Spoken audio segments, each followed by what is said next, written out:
Does a horror movie told from the point of view of a dog just fall flat, and is it totally boring? Or do we get something new from this perspective that brings something fresh and original and interesting to the horror genre? Stick around and find out.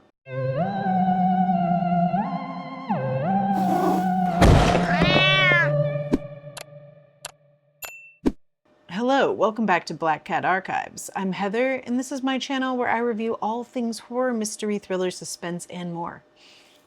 Today we're going to be taking a look at 2025's Good Boy.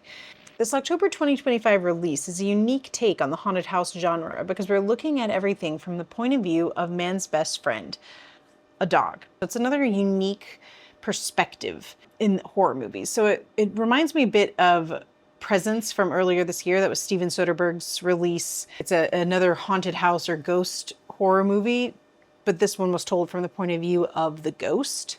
So Good Boy takes place entirely from the point of view of Indy, who is a Nova Scotia duck-tolling retriever, which is an adorable breed of dog I had seen in the past but didn't know the specific name and only learned it after I saw the movie.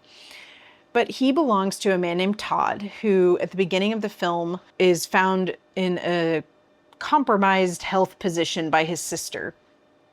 And after his sister discovers him like this, he receives a diagnosis that lands him in the hospital, and he decides after he's released from the hospital that he's going to go to his grandfather's woodland home. It's not really a cabin, it is a normal house, but it's out in the wilderness, you know. There's a little bit of context given that suggests that this house is haunted or not totally safe or what have you. It becomes clear that there is some sort of supernatural thing going on in the house or some kind of entity in the house that we see through Indy's point of view, and Indy works to try to keep his owner, Todd, safe. All the while, his owner, Todd, is going through this kind of medical health related issue. I really enjoyed Good Boy. Now, it is a bit slower paced and it's a very dialogue light film because we are seeing everything from the point of view of the dog. Most of the dialogue we get is him talking to the dog, which I thought wasn't too much. There were a couple times where maybe there was some exposition that we didn't totally need, where Todd was talking to Indy, but overall I thought they used it pretty sparsely and it didn't seem like obnoxious or annoying, if that makes sense. Then the rest of the dialogue is mostly between Todd and his sister. She's very concerned about his health, so she's calling him a lot and he kind of grows increasingly agitated towards her. Todd also runs into a neighbor that also lives out in this wilderness, the man who was neighbors with his grandfather and all of this. So there's one other part where he's interacting with like a medical professional where there's dialogue, but yeah, most of the movie is without dialogue. Now, when Todd gets to the woodland home, there's a huge VHS collection that Todd's grandfather had, which is mostly home movies that his grandfather recorded of himself and his dog. And then there's also some like recorded horror movies, like crappy horror movies that his grandfather had recorded and kept on VHS. So Todd is watching, he's either got one or the other of those on while he's at the house, I guess, just kind of to make it feel like there's someone else there other than just him and Indy, of course. Most of the scares in this movie are jump scares or bumps or, you know, creepy haunted house type sounds, and the supernatural entity is a primary source of those scares. I mean, I certainly did have a few moments where I jumped. The tension that you feel, and I feel like this is probably the case for most people, especially those of us who love animals, but the fact that it's a dog that is experiencing these things kind of ratchets up the anxiety level, because you don't want anything bad to happen to the dog. His motivation is so pure, you know, he's just trying to protect his owner and help his owner. So yeah, you really can't help but root for Indy. He is a good boy, just like the title suggests. So yeah, it makes you very much root for and care about the protagonist. Like there's none of the issues that I've had recently with scary movies where the protagonists are just like totally insufferable. You know what? This movie finally did not rely on some kind of like meta sense of comedy or whatever. Which was actually like super pleasant. Maybe it could have done more in terms of building the lore and the world building of why the entity was there, what happened to his grandfather there, things of that nature. But since it was told from the perspective of the dog, really the only way they had access to that were through those home movies and tapes that they found. The dog wouldn't know really what was going on. It would just be seeing or sensing this entity or this presence, or sensing a difference in his owner. So the glimpses that we do get of it are authentic and true to what the dog would experience. So it was cool. It's an extremely short run time. It's only 72 minutes. And I think if it were any longer, it would have really suffered. The ending and the last act is very well done.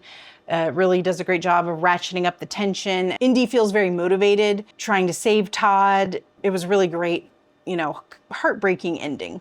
So yeah, I appreciate this movie. I would recommend going to see it in the theater because it is fun to see the immersive nature of it through the dog's eyes, and the sound and everything. I mean, you can tell a lot of it would have had to be done with Foley and in post-production, but I thought it was really well done. Anyway, I would recommend seeing Good Boy. As always, if you have seen Good Boy, or if you have any questions or comments or anything, leave me a comment below. I would love to hear your thoughts, your opinions. One thing I will say before I get into the huge spoiler territory, the director did a fair amount of interviews about the movie. His name is Ben Leonberg. Ben Leonberg. This was his directorial debut, and he's done a number of interviews that you can find online or on YouTube where he's describing his filmmaking process, which is pretty neat. One of the cool things about seeing it in the theater is after the movie ends, there is this little behind the scenes featurette that they do, maybe about 10 minutes long, where he's describing the filmmaking process. They shot Good Boy over the course of 3 years because this dog, Indy, whose name is actually Indy, is the director's dog. And he and his wife, who was like a producer on the film, the three of them shot most of the movie over the course of 3 years, a couple hours a day as they could, and wanted to fit Indy's schedule and his capacity. It was kind of all built around Indy. And one of the things I've heard he's said multiple times is that Indy has no idea that he's in a movie. So anyway, it was a really interesting little bit there at the end. Totally made it worth seeing in the theater in my mind, and also just made the film more endearing to me too. I love these cool new horror movies that are coming out, kind of like Skinamarink a couple years back, that are done on these super tight budgets by independent filmmakers and really producing something unique and original and fun to go see in the theater.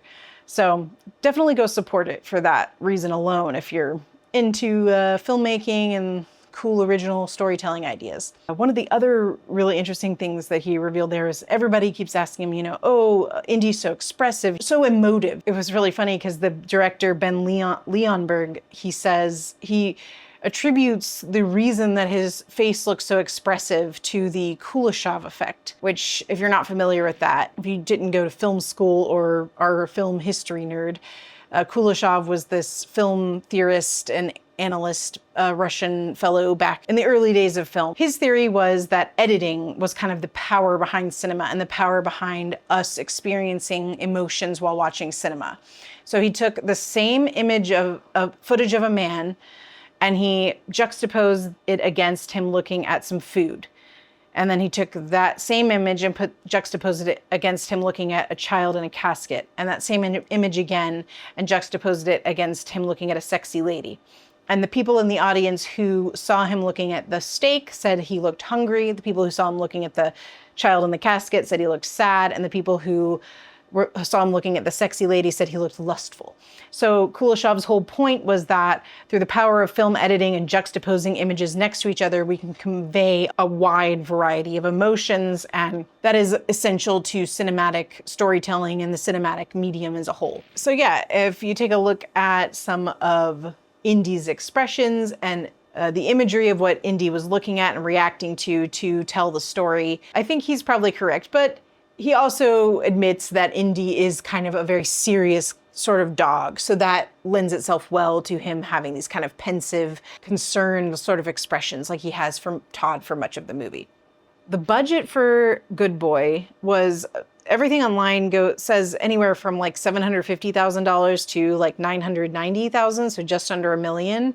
And as of its second weekend at the box office, it's already grossed over 5.1 million. So a lot like Skinamarink, it's just absolutely killing it at the box office. So, and I love the idea of these low budget, creative, innovative movies killing it at the box office. So go support it. Go see Good Boy. All right, so now we're gonna get into the spoilery spoilers, where I'm gonna be discussing some more in-depth thoughts about the movie and things that I think it could have done better and some things that I really liked about it, but in more depth related to the actual story. And so there will be some plot spoilers here. Indy keeps seeing these shadowy figures and he keeps kind of like staring in corners too long. And it almost reminded me of the way, if you've seen The Night House with Rebecca Hall from several years back now, there's a negative spaceman entity in that, like a shadow creature. It's not really, at this point, it doesn't seem tangible. It just seems like sort of this absence of this inky darkness. Indy continues to see this entity more once he's in the house, and the director does mention like he used him looking into corners for long periods of time, just kind of staring into space, which is something that my cat has definitely done and freaked me out in my own bedroom before. Like she's really stared into a corner for a long time, like sniffed the air. I turn on the light, there's nothing there. And there was a scene almost exactly like that in this movie. And I was like, oh God, I know exactly what that's like. So anyway, my bedroom's probably haunted. Another part is he goes into this cemetery, like that's behind the house with Indy. He sees like all these gravestones and he mentions something to Indy about that's all of his family buried there. It's kind of creepy and they all died young. And so I guess what I'm wondering is, I've seen several different theories and I've got my theory. When I was watching it, I was like, okay, this must be some kind of like dark entity that has this attachment to his family or something like that. Because the grandfather, we see flashes of how the grandfather died when Indy is having like a dream, sort of like a memory of the grandfather's dog, and the grandfather's in his chair and he's like coughing up blood, which reminds me of the ailment that Todd has, which is, I guess, some kind of cancer, but he's coughing all the time, coughing up blood. Is this entity some kind of like curse that's been attached to the family? Or is it the personification of the ailment that Todd has, you know? And they really don't explore that very much, like at all. The entity is kind of made of this mud and it seems like it comes from the basement because it's like this mud covered man. And it seems like that's the same thing that went for the grandfather too. So yeah, in my opinion, they could have used the home movies or even the horror movies that he was watching to greater effect to illustrate just what the lore, or built the world a little bit more using that and given us a little more of a taste of what this entity was. There was this one really cool scene where he's sniffing around trying to find something, and he ultimately locates this bandana underneath a wardrobe that belonged to the grandfather's dog. And when he sniffs that bandana, he gets this memory. So I thought things like that were a really cool way to use a dog protagonist and like how a dog would see the world. You know what I mean? There were moments like that were very creative and very well done. And I would have just liked that to have been a little bit more enriched, rather than maybe so much time spent with Indy just kind of looking around and like there being spooky noises and Todd coughing, you know? So yeah, that's like my biggest peeve with the movie. But at the same time, that might have been its strength. It might be that it was absolutely necessary to do it that way, because if you had revealed too much, that would have seemed forced, since it was all supposed to be from the point of view of the dog. Maybe it's more fun for it to be mysterious and leave something to the imagination. As Todd gets sicker, he gets more irritable towards not only Indy, but his sister. Indy is trying everything he can to save him. At one point, he leaves the house when Todd gets really sick and runs and tries to get help from the neighbor. And that was sort of a weird scene where he does get stuck in one of the snares, and then the next day, I think, or maybe it was later that night, Todd comes to rescue him, I think, and then tells him that he should have stayed. He told him to stay. And then he locks Indy outside in this doghouse, like chained up. And he's just getting worse and worse. You can even hear him coughing from outside and see him in the bathroom just coughing. And the entity starts to try to grab Indy and bring him down too. So yeah, I guess it was just a little confusing or not super clear. Like, was the entity trying to take possession of the dog? Was the entity trying to kill the dog so the dog wouldn't help Todd and wasn't successful? It kind of seemed like the entity was trying to kill the dog or incapacitate the dog or break the dog's resolve. Maybe that was the lesson here. This is a story talking about the power of man's best friend in the relationship with his owner. So maybe that was it. You know, it was trying to show how strong the will of a dog is and how a dog won't just break or bend or give up when it comes to protecting their owners. So perhaps that was it. And that was really cool too. So the last little sequence takes place mostly in and around the cellar. Indy has been hearing these sounds coming from the cellar, kind of like a dog crying. And in the end, when he gets dragged around, there's all this kind of crazy stuff happening. It's raining really hard. And then ultimately the cellar door is open and he goes in. And when he goes in, you see the skeleton of the grandfather's dog, and it has that red bandana. That's how you can tell it's the grandfather's dog. So now you know what the source of those cries were that you've been hearing throughout the whole movie. So that's pretty heartbreaking. And Indy goes in there. He's able to get back up to his owner in bed. I think his owner thinks he's hearing something. It's this kind of surreal moment where he sits up and he stops coughing suddenly, but it seems like he's just stopped breathing. And then he sees his dog there, and his dog, you know, Indy is like greeting him. And he's like, hey, how did you get here? How did you do that? Then he looks back over where his dog is sitting, where Indy's sitting on the bed, and Indy is curled up next to his body. So essentially it's like that's his soul that has like left his body. So he's died. And then the entity is trying to pull him down into the basement or the cellar, where it's like it's trying to take his soul. And this is where I figured it was almost like a familial curse. Like the grandfather died in a similar way where he's like coughing up blood. That's how Todd died, was coughing up blood. Indy tries to save him, but in the end he becomes like, he gets covered in the mud. And there's this very heartfelt moment where he tells Indy that he's a good dog, but he can't save him and he has to stay there. And it gets sucked into the hole, and Indy obeys his command and he's staying there in the cellar, but then he can't get out because the cellar door is closed where the grandfather's dog skeleton is.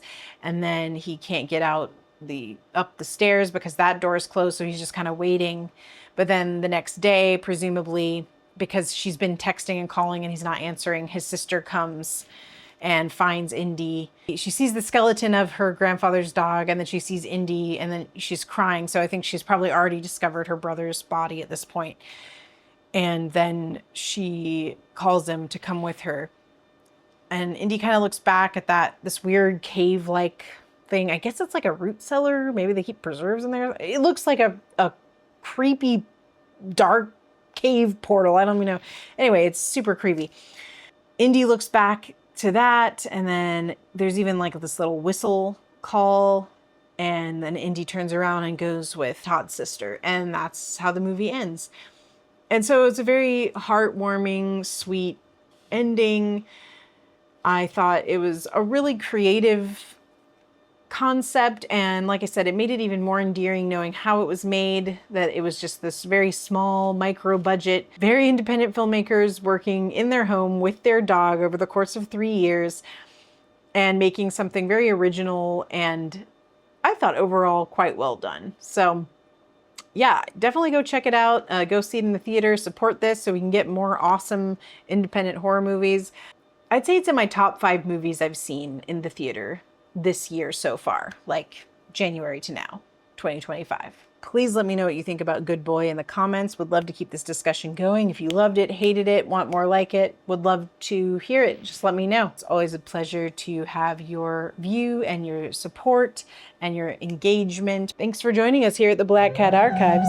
We'll see you next time, won't we?